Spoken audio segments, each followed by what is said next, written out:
Well, greetings, everyone, and welcome to a special online event today. It's called Open Your Inner Sanctuary with the Power of Devotional Chanting. Find empowerment and inspiration inside a daily practice of kirtan and mantra. My name is Stephen Dinan. I'm the founder and president of the Shift Network, and I'm really blessed to be here with you, getting to sing and open and really learn alongside with you from a remarkable pioneer in the field of kirtan. Her name is Nina Rao, and she simply wants to be introduced as a seeker and chantress, but she's really been at the forefront for decades now of bringing kirtan to the West, to using voice and chant and sound as a way to open our hearts and souls and build upon a really millennia of lineage coming out of India. So thank you so much for joining us here today, Nina. Namaskar. I'm so happy to be here, Stephen. Thank you. Well, we want today to feel like a very sacred offering and a participatory event, so I'm going to invite you in just a moment to really lead us in a prayer to really open the space and connect us all at the subtler levels.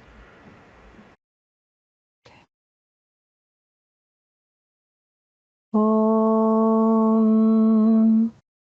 Shri Gurubhyo Namaha Harihi Om Ganana Antva Ganapati Gum Havamahe Kavin Kavinamupamashravastamam Jeshtarajam Brahmanam Brahmanaspata Anashrinvannuti Bhisida Sadanam Mahaganapataye Namaha Prano Devi Sarasvati Vajebhirvajinivati Dhinama Vitrayavatu Ano Divo Brahataf Parvatada Sarasvati Yajata Gantu Yagyam Havan Devi Jujushana Gritachi Shagma No Vachamushati Shranotu Vagdevye Namaha.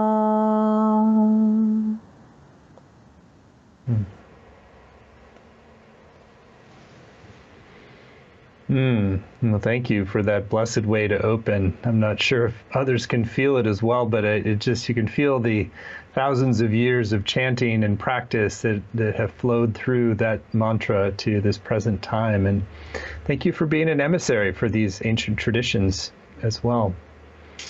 It's my honor. So, Nina, I would love to start our journey today with a little bit about your journey into the practice of kirtan and devotional chanting and how it really became really part of your love offering to the world. Thanks, Stephen. I came to chanting, I would say, in a roundabout way. Everything seems to be circular and not linear in so many ways in our lives.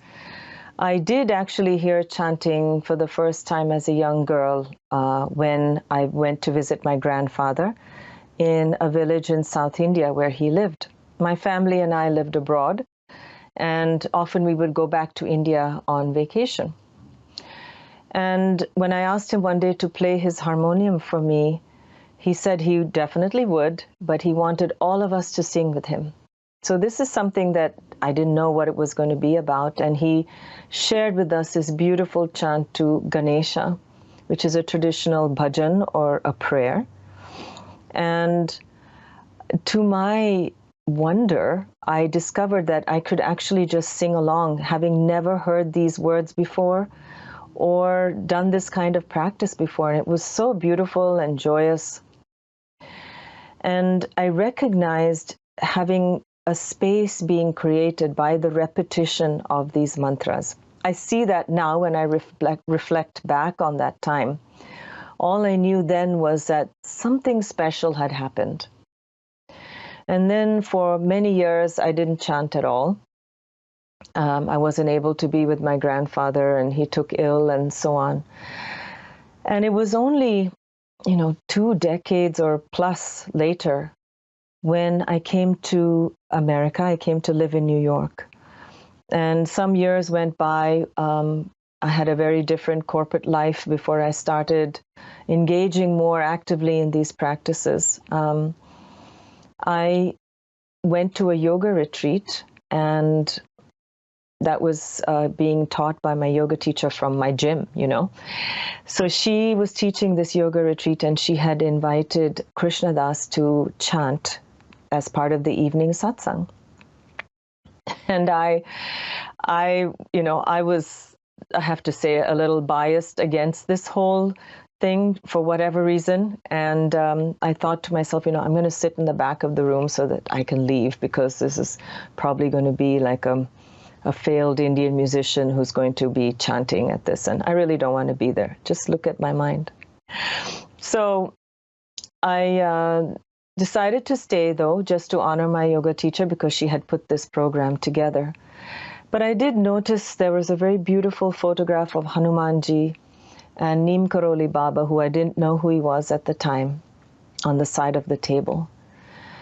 And Krishna Das walked in to sing that night, along with his drummer. And I thought to myself, oh my gosh, this is even worse. It's a Westerner in black sweatpants and a black t-shirt, and his drummer with a plastic drum and construction boots. And I thought, oh my goodness, this is really going to be worse. I'm really going to leave. Well, he sat down to chant, and he closed his eyes, and from the very first Sri Ram, I felt myself pulled back into that realm, that space that I felt as a young girl.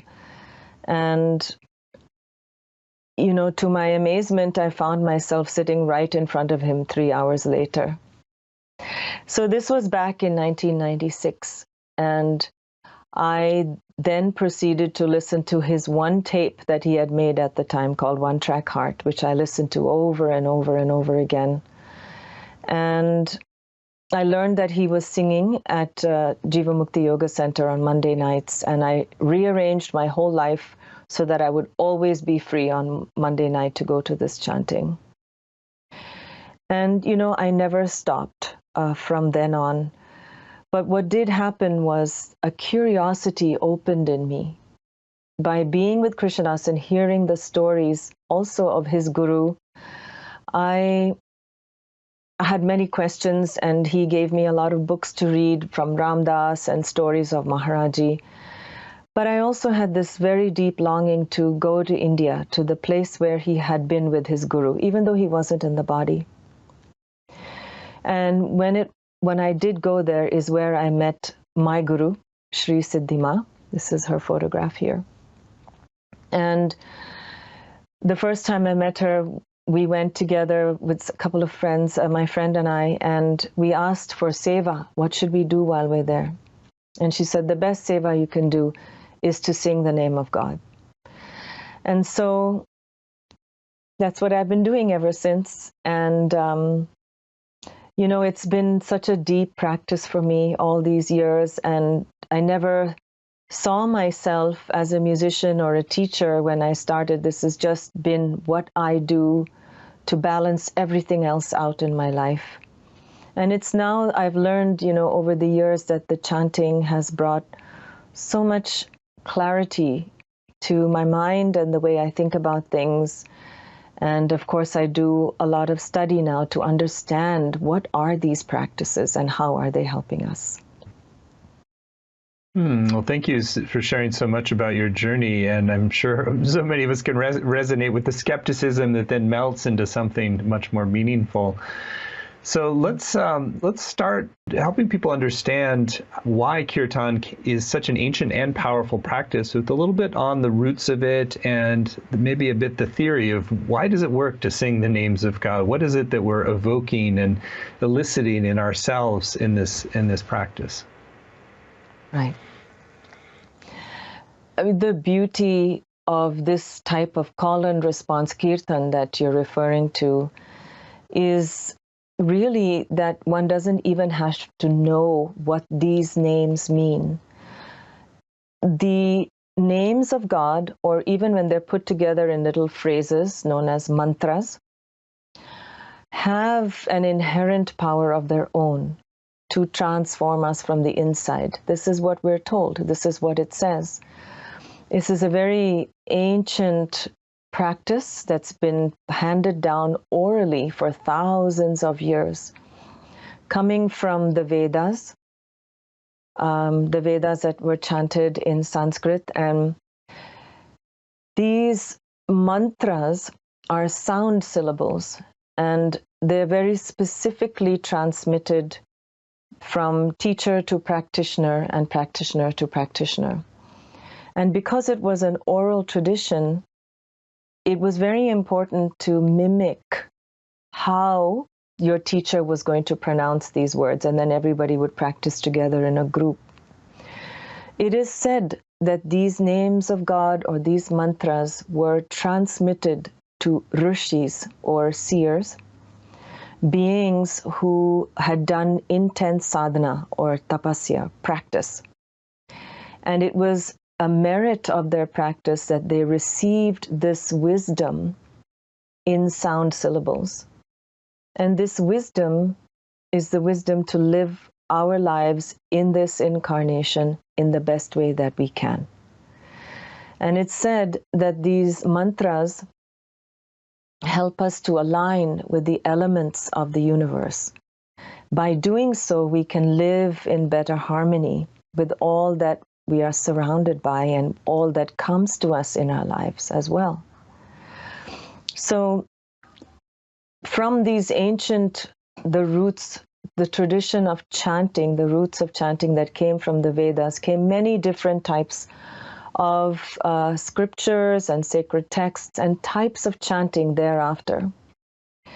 And in the more recent, 500-600 years ago, it really came to be known that in these dark, or as they call the Kali Yuga, the dark ages, that we as people living our lives as householders and having to deal with so much that we have to, including just feeding ourselves, that the best and most direct practice for us is to be able to sing these names. And there were many saints who transmitted this kind of chanting of the names in the form of kirtan, call and response.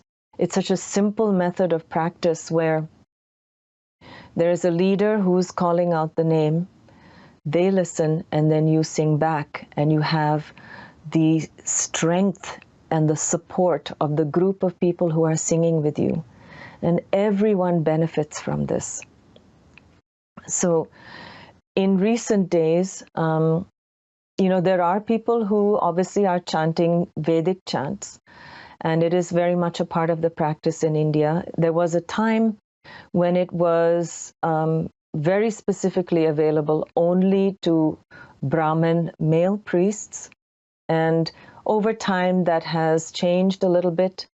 And there are many practitioners who are women and householders as well.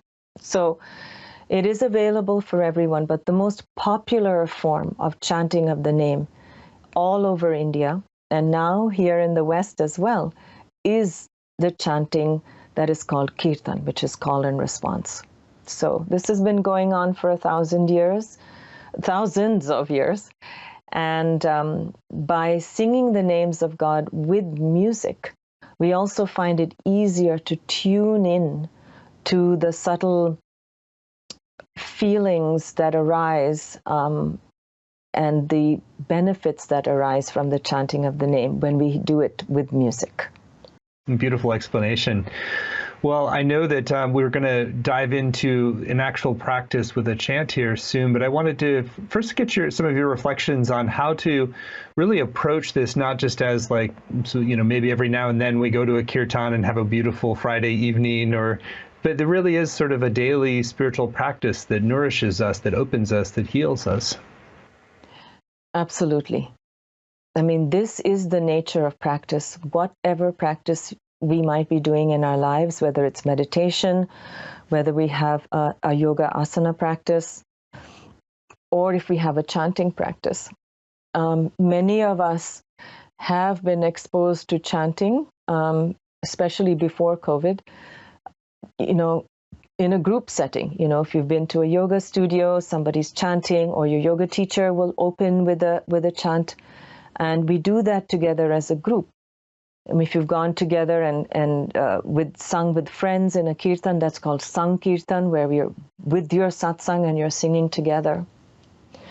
So that's wonderful and that's great to do, but we don't always have access to that on a daily basis.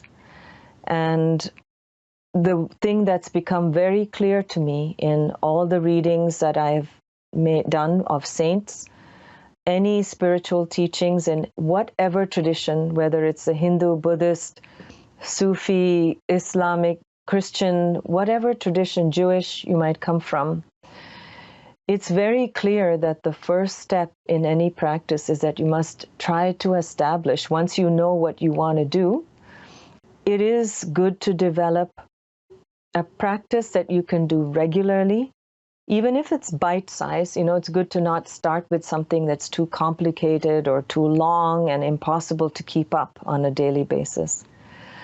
But my guru, Siddhima, was very clear about this. She said this all the time. She said, it's very important to create a discipline for yourself.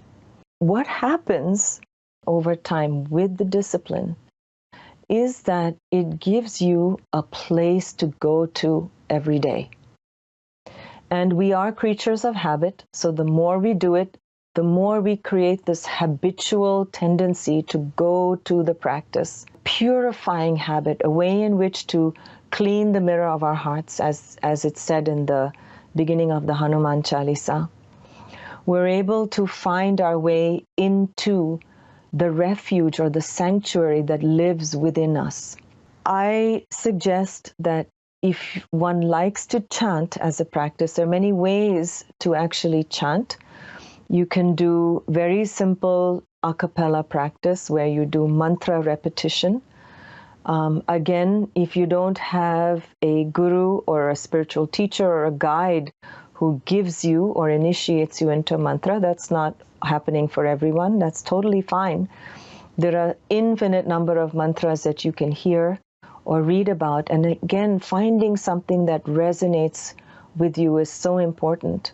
And to even create a very simple repetition practice of a short mantra to bring this practice into your life in a way that's easy and works for you and also doable on a regular basis. So much deep wisdom what you shared. So Nina, let's take the time now to join in practice together and really open our hearts and our voices together. So let's take it away. Thank you. So this chant I'm going to share with you today came to me as a blessing from my guru, Sri Siddhima. The words for the chant are Jai Ma, which is hail to the mother or victory to the mother. Jai Ma, Jai Guru Maharani. So Guru is our guiding light that lives within us.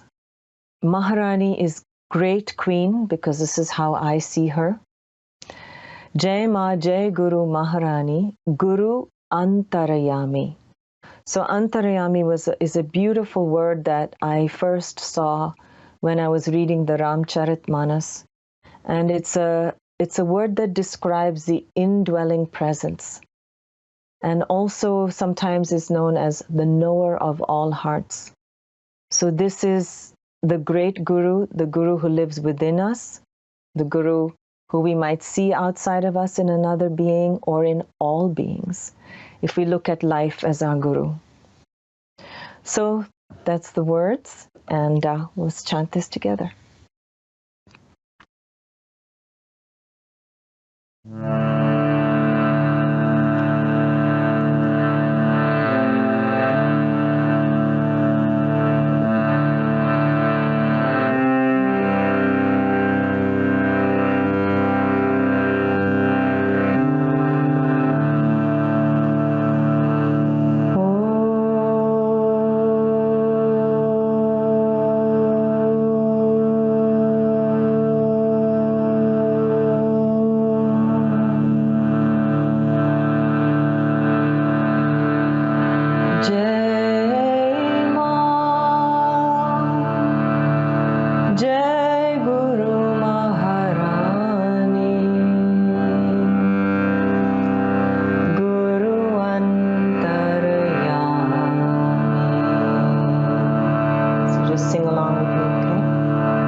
Thank you for the blessing of that. Delicious. Can really feel your heart pour out through your voice, and I'm sure through all of ours as well. Well, I know one of the things we've done when we've had Krishnadas on, who I know you're very connected to, is to invite him to share a few stories from his guru, and I thought it might be interesting to do one from your guru as well, as a way to kind of bring that devotional current alive in a different way, a little bit of backstory to the heart we feel pouring out through you. I was very fortunate to spend off and on for short periods of time, over 20 years with her.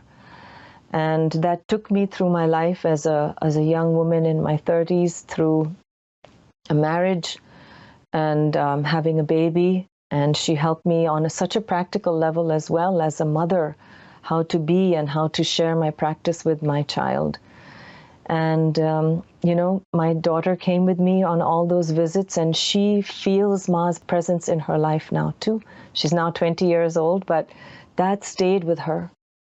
So I feel that, she didn't give teachings in the way you might imagine a spiritual teacher does. It was just purely by being in her presence and watching the way in which she conducted herself that we were able to learn. And that was the greatest gift and blessing for us. Well, thank you for bringing alive her life, Siddhi Ma's life. I'm wondering if you can share just a little bit more about that as a spiritual practice, because I think it's not necessarily the easiest practice for those raised in the West with a strong sense of identity and separate self, and I'm not going to submit to any teacher or guru. Just a little bit about how to kind of hold the devotional practice in a spirit that also works with the Western mind a bit. Yeah. I understand what you're saying. I think, firstly, it's really important to recognize that we're thinking all the time. And the thinking is happening whether we like it or not, We're being pulled away by our thoughts in all kinds of directions. And emotionally reacting to these thoughts. We're projecting so many things on people, situations, on ourselves. We don't give ourselves a break for a second. Constantly, between the fact that we actually have a schedule of tasks and duties that we have to complete just to, get our lives moving, pay our bills, make food, take care of the children, do all the things. But the overlay on top of that is all our emotions around it too. We have a lot of fears, anxiety, insecurity, and unfortunately, we aren't able to just think them away. We can't just say to ourselves, okay, I'm not going to be afraid now. I mean, you can try until it comes back again. And what I found over time is, regardless of what path you take in your spiritual practice, whether it's a very simple breath practice or mindfulness practice, all of it is focused around moving into a space between the thoughts and letting the thoughts flow away, kind of fall away. And, hopefully that happens more and more as we dive into the practice and go deeper into the practice. So a devotional practice gives us a place to put our attention in a way that we can maybe put aside some of our thoughts, or if they come and they go, we let them come and we let them go, and we come back to the name. So in this case, we're chanting the names of God. So the devotional practice there is in the chanting of the names. But ultimately, the devotion itself is a devotion to practice. And practice is the embodiment of love. I mean, it's our way into the love. By doing practice, whether we're breathing, whether we're chanting mantra, whether we're saying prayers, whether we're just meditating, and we're meditating on a being or a sound or a light, candle, whatever it might be. Ultimately, our devotion is to the love itself that we're trying to find. And that love is us and lives within us. What we're doing here is being devoted to our path of self-awareness. And as Ram Dass would say, our path in cultivating loving awareness of all that's going on. Because if we do that, we have the clarity to move through our lives in a way where we're not bouncing off emotional reactions all the time.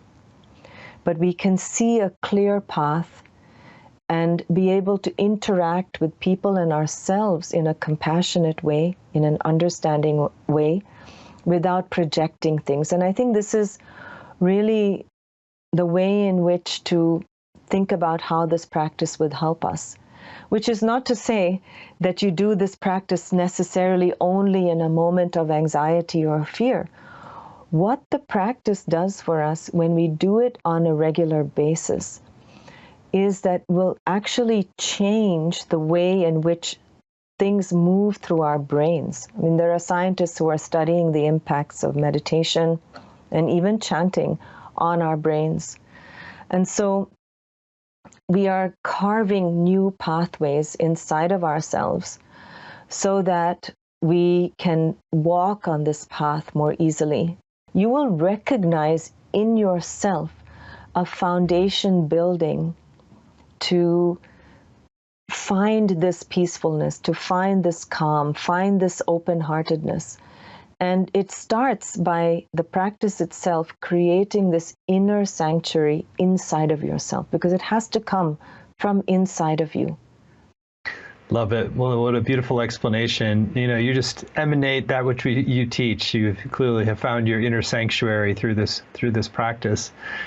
So I want to spend a little time. I know we're going to close out with another prayer prayer blessing at the end, which will be beautiful. But let's spend a little time talking about your upcoming program, since I know people can feel the depth and sincerity of your practice and how that moves through you. And there's a real hunger for more of us to cultivate this level of devotional practice and, really in some ways fleshing out something beyond just a meditation practice, where we're really letting the current of the divine love course through us in the form of devotional chanting.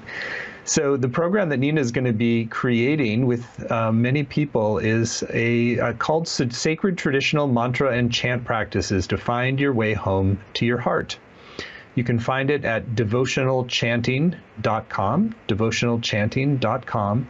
It's going to be a 5-week program, and there's no prerequisites for this. It's really just if your heart and soul is calling you to this practice, to understand the depths, the history, and to learn the right pronunciations, and to understand some of the stories, and add the depth and richness that comes when you have a sangha of people around the world who are practicing together. So Nina, I'd love for you to share in your own words about really why take this journey? How does it enhance somebody's life? And then I'll read out the module titles so you give us a little sneak preview of what you're going to be doing. Great. In my own life, I found it very useful to continue my spiritual study and practice and explore different ways in which I can do practice. And it's all in the realm of chanting, but also listening to teachings by teachers from all walks of life, actually.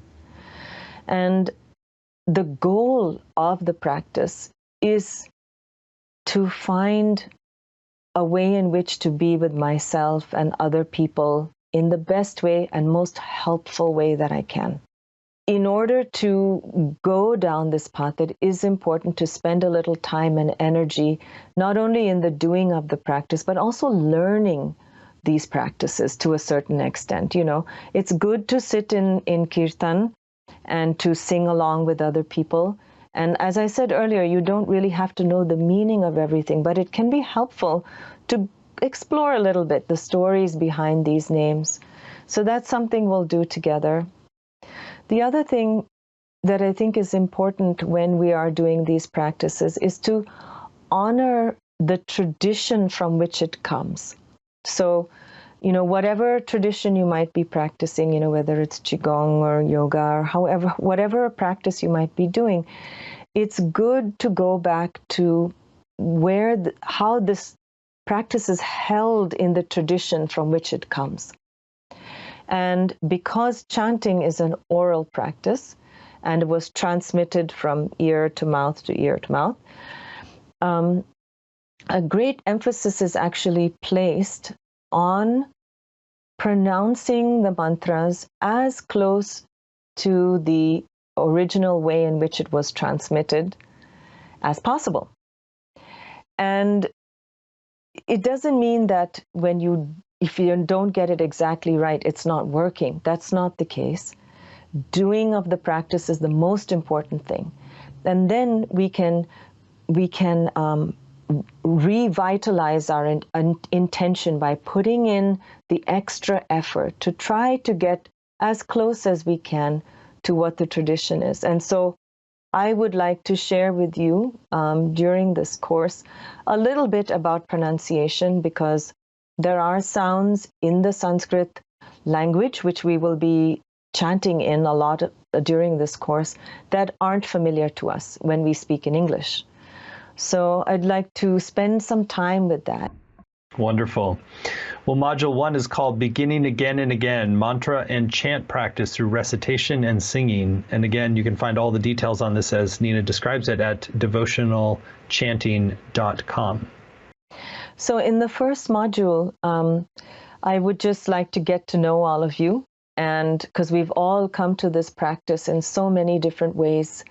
So I'll share a little bit about my journey and my life as I started practicing chanting, when I first heard chanting actually as a child, and over the years how it's carried me as I've visited the ashram and been with my guru, and also shared it now here in the West.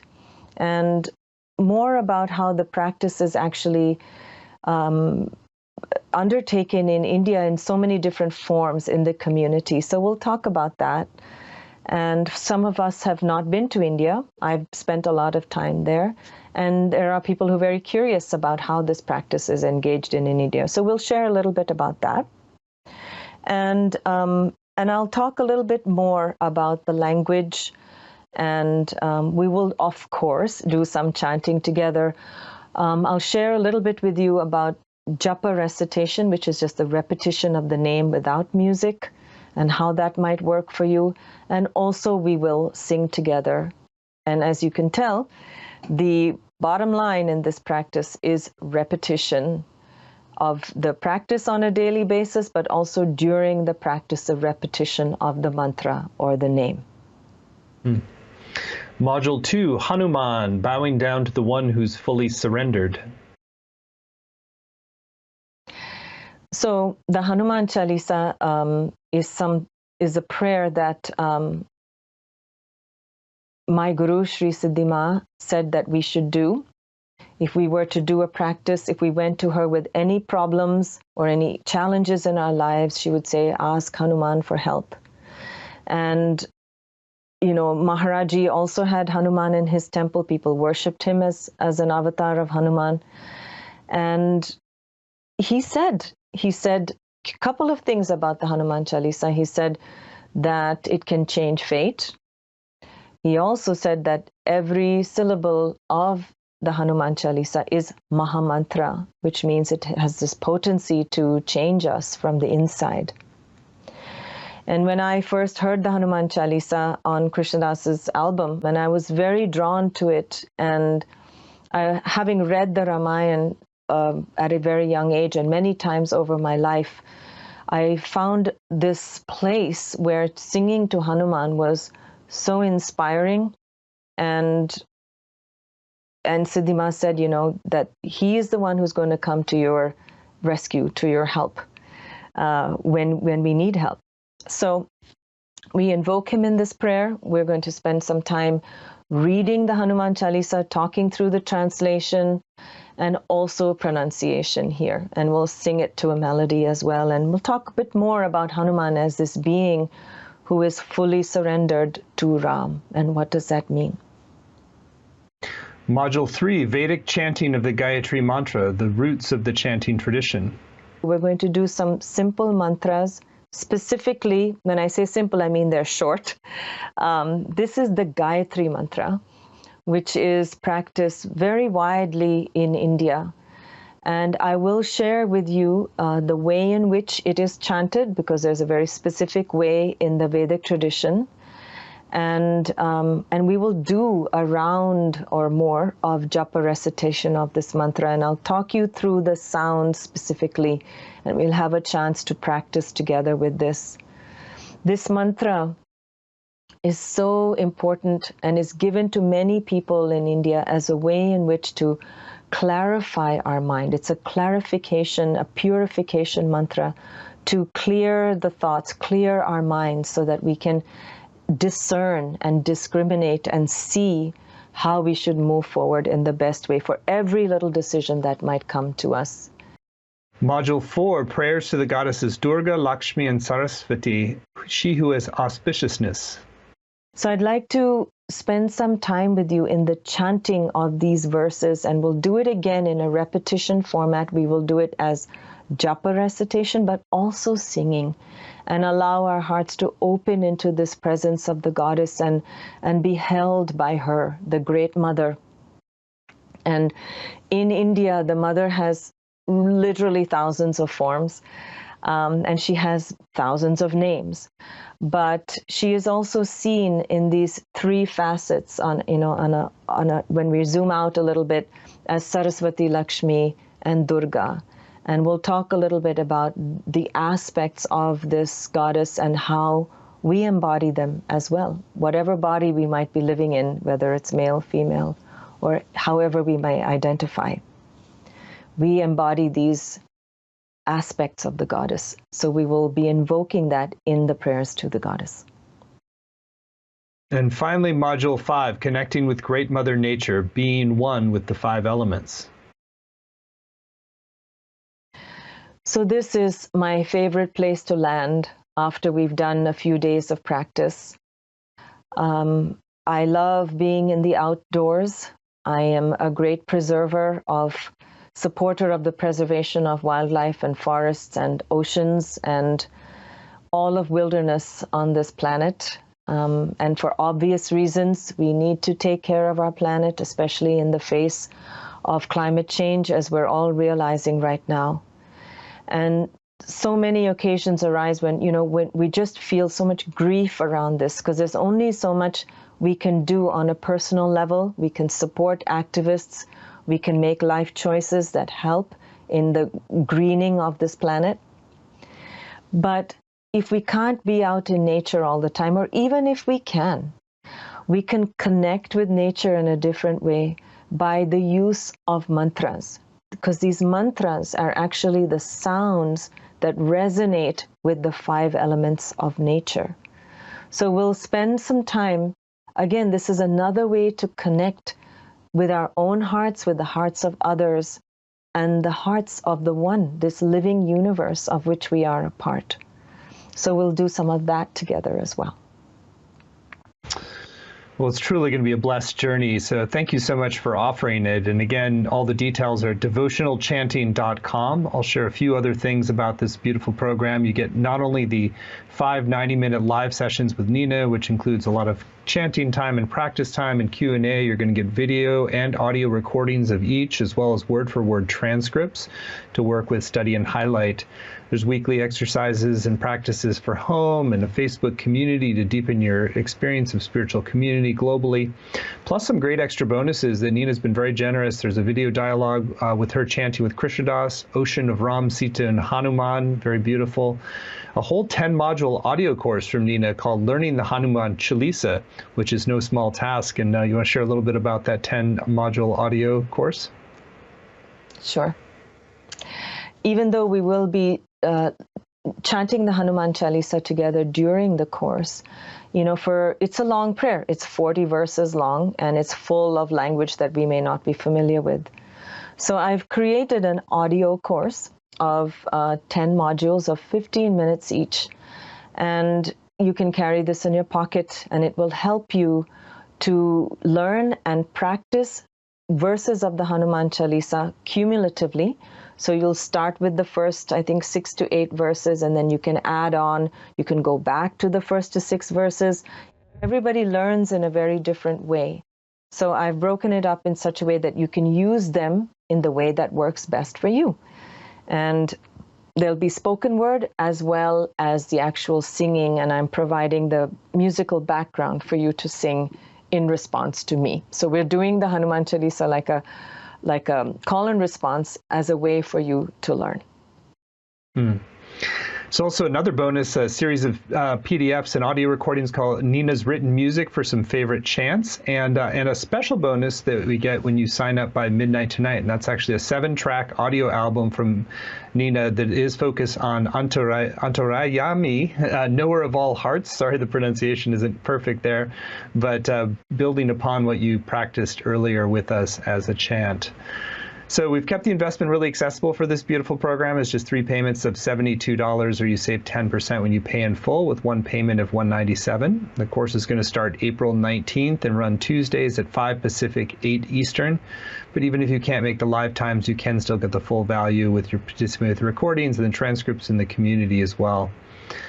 So I encourage you also to tune in with the testimonials on the page. You can see at devotionalchanting.com, really beautiful testimonials about the power not only of Nina's music, but of her practice and her ability to really call forth that depth of devotion in you. So that's what the opportunity is, to go deeper with this. And thank you, Nina, for offering it. And thank you all for joining here today. We have a minute or two left. Anything that's still on your heart you want to share with folks who are considering going further? And then we can close out with a beautiful chant. I just look forward to sharing space with everyone. A big part of this practice is satsang, or the gathering of community to do practice together. So this is really so helpful for me, and it's helpful for you. It's also helpful for the whole universe, and I'm looking forward to doing this very much. Thank you so much. Beautiful. Thank you. Do you want to close us with a little chant? I'm going to close with this Shanti mantra. Shanti means peace, and with everything that's going on right now in the world, it's a good way to kind of center into ourselves again.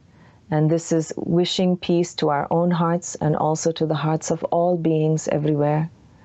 And I'm chanting this in the Vedic tradition, and we can do this together as well. Om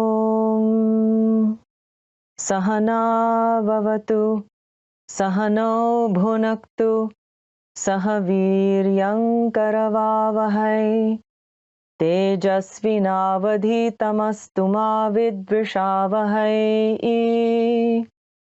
Om Shanti Shanti Shanti.